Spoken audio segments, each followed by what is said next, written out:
Today's guest is Madison Zhan, an economics student at UC Berkeley and the president of Berkeley Enactus, one of the university's entrepreneurship clubs. Since she started college, Madison has immersed herself in the startup ecosystem. She's taken on leadership roles, and she's built an extremely strong network of founders and investors. In this episode, we discuss her transition from high school to college, why she switched from a sociology to an economics major, and how she found her passion for startups, and the networking and leadership skills that have really helped her succeed in this space. Madison also shares her practical advice for students looking to maximize their college experience and make the most of every opportunity they get. This was truly an insightful conversation, and I hope you enjoy it as much as I did. Okay, so just start by telling me a little bit about yourself, like where you grew up and now what you're doing and where you go to school. Yeah, so as you know, my name is Madison. I just finished my first year at UC Berkeley. I study economics. I will be graduating a year early, so technically class of 28. I was born and raised in New York, actually. So I went to elementary school, high school. Like I went to Stuyvesant High School, very competitive high school, like in New York. Yeah, I think from there, I just knew that I really wanted to get away from the East Coast because I spent my entire life there. So ended up at Berkeley and I'm very happy, very fun, yeah. Nice, so you're studying economics at Berkeley? Yes, yes. And how have you liked that so far? Yeah, I actually really like it. I think that economics is very theoretical, which I really Mhm. like. And it's also given me the flexibility to take like a lot of other classes that are like, because it's in like the letters and science college. And because of that, like all the classes in LNS I can take have really helped me understand better where society works. I actually got into Berkeley, funnily enough, as a sociology major and ended up switching. And I think that having that background has really just like helped me in the startup space because it's like just understanding the way that society works and how people think and interact is really interesting. Definitely. How did you know you wanted to do economics and what made you switch from sociology? I think what made me switch is like, to be honest, having an econ major, it just makes it easier job-wise. Like if you're like applying to internships and whatnot, right? Because it's a lot of, because I used to want to be corporate because I am from New York, right? So it's like I've done like all the Wall Street internships and whatnot in high school. But I realized that it's like kind of boring for me and I wanted to go into startups. But at the same time, like I am not that technical. Like I can do technical stuff, but as someone that's like does not really particularly enjoy actually coding away and whatnot, the other option is either business or econ. And to me, I feel like having the theoretical understanding is much stronger than having, because business you can always learn just by actually doing work. So it's like I feel like having the strong theoretical basis and then being able to apply and then you just build up your business skills from that. Yeah, Yeah. definitely. Yeah. What has your entrepreneurial journey been like? Like, have you started, because I know a lot of people found nonprofits and businesses in high school. Were you ever like that, or did your entrepreneurial journey start at Berkeley?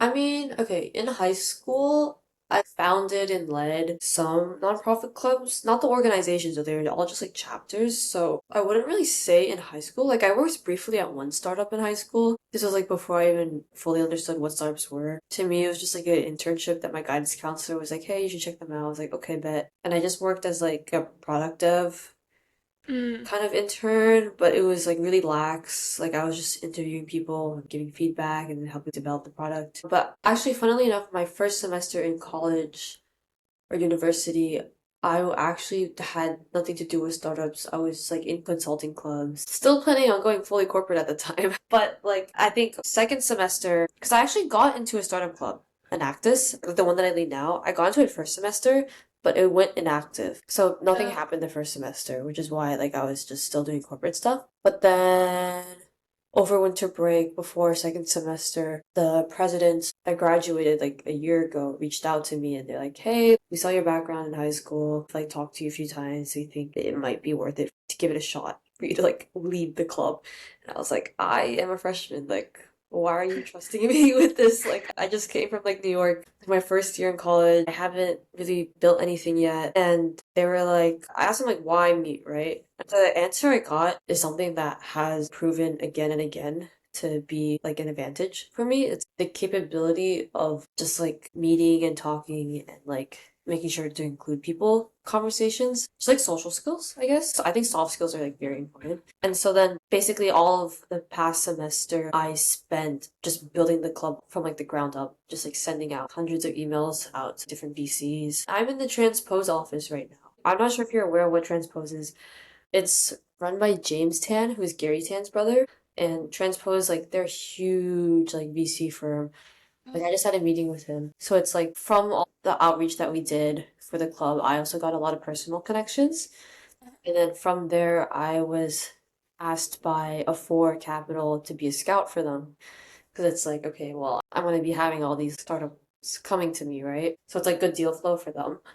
And then I think through leading the club, and just through the club itself, I just met more and more like entrepreneurs at Berkeley. A lot of my friends that I have now, I met through the club. A lot of it was going to a lot of different events and networking. And then like, if you go to enough events that are like, as much as I hate the word high signal, if you keep going to enough high signal events, like you will see the same people over and over again. And it's like that repetition that builds up that, hey, maybe we should actually hang out normally.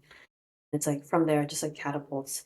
Like, and I've been able to, from there, work at a few different startups just from meeting people and then realizing that I'm very good at running operations.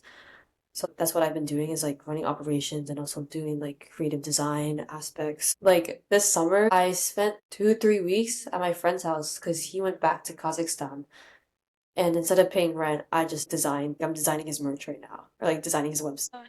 Yeah, so like I think a lot of it, especially in this space, is just pure social skills that can really help you and like operational skills. Like those are my strong suits. Yeah, definitely.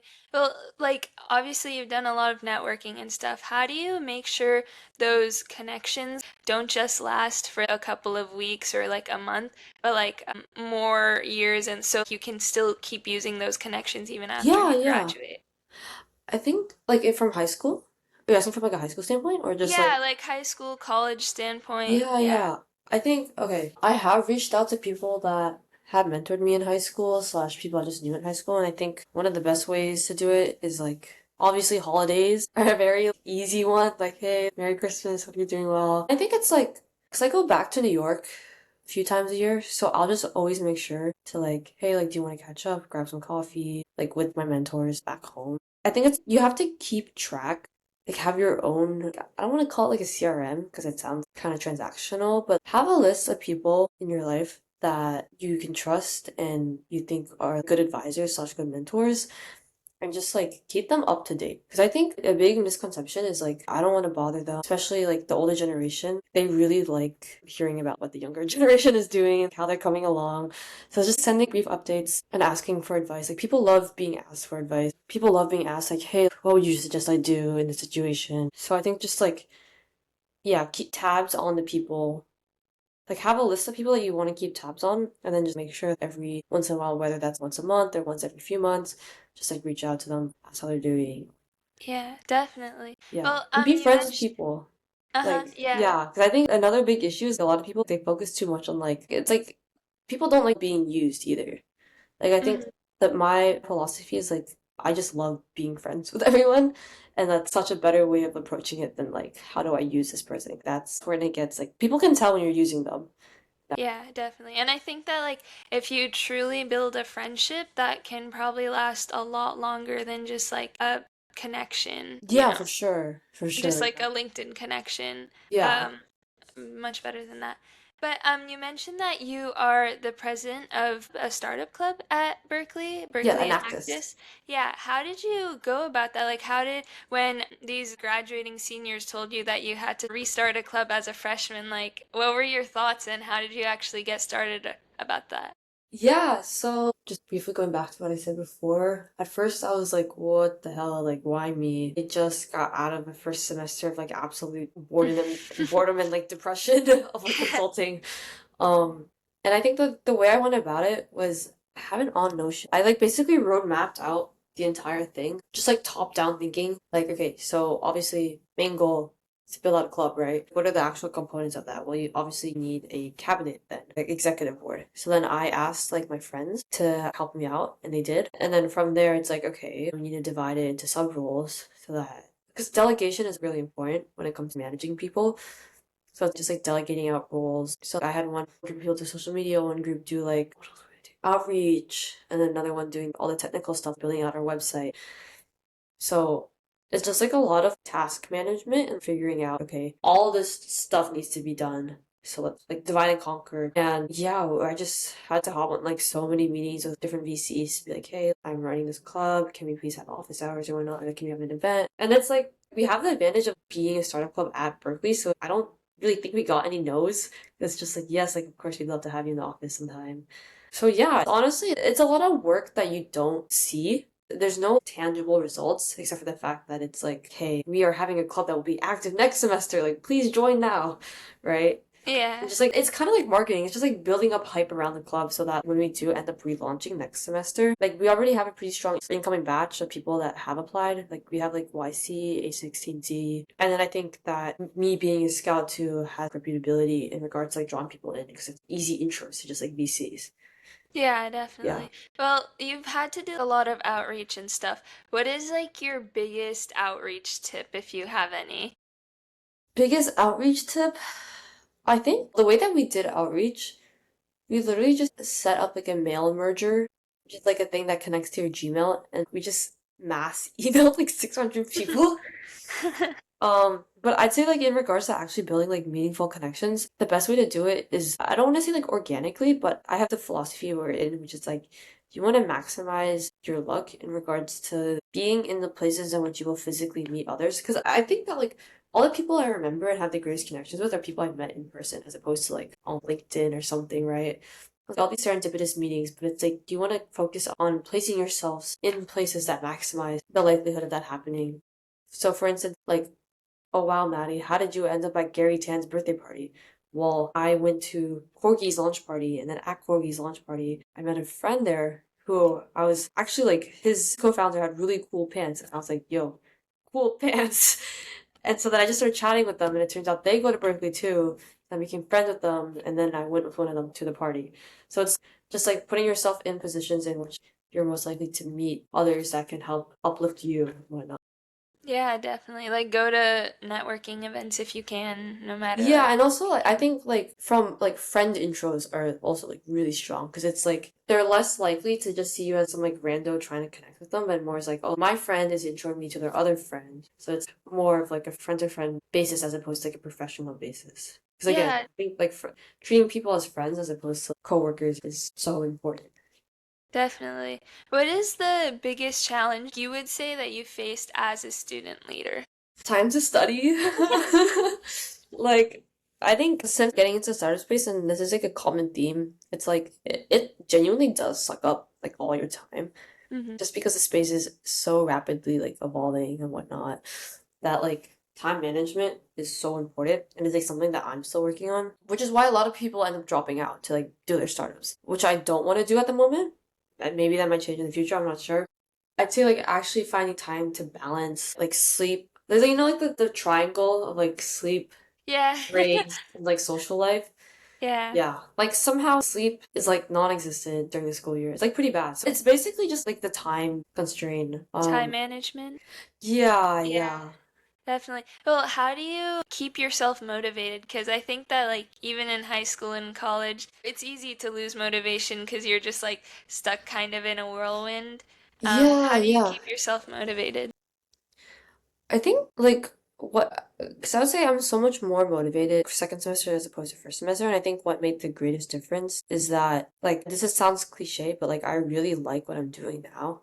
So Hmm. it's like first semester, it's like okay, consulting. That's like the very basic path of econ/business students. It's just like following that path, going into the corporate world, knowing that I will be like a cog in society, just like staring at a graph and making PowerPoints. It was just like very unmotivating. But I think I realized I'm someone that needs like one constant like human interaction with people that are also like very creative, very intelligent, people that want to make a difference. So it's like surrounding yourself with people that you actually really like really creative people for me And then two, I just really like learning from others. So this is like the perfect space for me. And I think it's like I've figured out the type of environment that I like, that I thrive in. So it's genuinely like if you don't like it, it's gonna be hard. But if it's like if you like it, then like you will intrinsically be motivated. Yeah, But totally. sometimes like you just have to like thug it out because like of course there are times in which it's like yeah like maybe I might not want to do this but I have to like in high school like high school was hell like that Stuyvesant is hell. I don't know if you've heard about like our high school before. It's like one of the No. ones in New York that you have to like test into. Oh, really? Yeah, yeah. And I think what kept me motivated then was literally was like, okay, I'm gonna get into a really good college on the West Coast, either Stanford or Berkeley, and then I'll be free to do what I want there. And it worked. So yeah. No, that's great. Yeah, I think just finding, because I've heard that a lot. A lot of people that I've talked to that are in college now, they're like, high school was hell, high school was horrible, like for me. So yeah, I think like finding something that you're just like, you have a goal in your mind and then creating some kind of like measurable thing to stick to that is really helpful to stay motivated. So Yeah, yeah, I just agree. like think about like all your hard work is going towards manifesting your future. Yeah, totally. Well, kind of to wrap it up, what is one piece of advice that you've give, but also something maybe that you did in high school that would help you in college, or that Yeah. has been helping you in college? Yeah, I'd say honestly, like learn to take care of yourself because it's something that I wish I had to do like earlier. Because I think that like in high school, like you can always just like go home, like chill Yeah. out, food. Obviously this is under, I guess, like a kind of a privileged assumption in which like you have like a very stable home life. And I was like fortunate enough to like have that. Not to say that I wasn't like independent. Like I've done a bunch of like travel abroad programs. But I think that like my first semester especially, I just like wasn't taking care of myself. Just like focused too much on school. My health got really bad. Like I genuinely like I was so tired. There's just like consecutive nights of like really bad sleep. I like slipped and fell and then my tooth got chipped. These two teeth Oh got pushed in. I had to no. go get like a root canal, like two root canals. I was like, oh, wonderful. So like genuinely just taking care of yourself. And also like to add on to that, like something that I think has like improved my independence greatly is like there are so many like free travel abroad programs for high schoolers that are like not tapped into. Like for instance, I did like Nestle Y. I'm not sure if they still have it because I know it was under the previous presidents, like not Trump, but it was under Biden's administration. Uh-huh. But I literally went to Taiwan for free, everything paid Wow. for like like literally 6, 7, like 6, 7 weeks, to like learn Chinese and whatnot and stay with the host family. So it's like just putting yourself out there and Mhm. like learning to talk to people that like just like random strangers, I think is also Yeah, definitely. And I feel like even in outreach and stuff, like the worst that they can say is no, so don't feel bad yeah. just giving an attempt. Yeah, and it's also like just don't take it personally. Like a lot of times people either are one like you're just like it's like unlucky circumstances in which they're not able to be on the same wavelength as you, or two it's like maybe they're just like insecure, or maybe it's like not the right time, or you're just like not at the level yet. Like I think being able to handle rejection is also very important. Because it's like before I got here, right? It's like, bro, I got rejected from entrepreneurs at Berkeley, like which is another Mhm. startup club, and it's like look where I am now. So it's yeah. Yeah, yeah, definitely. Well, thank you so much for your time.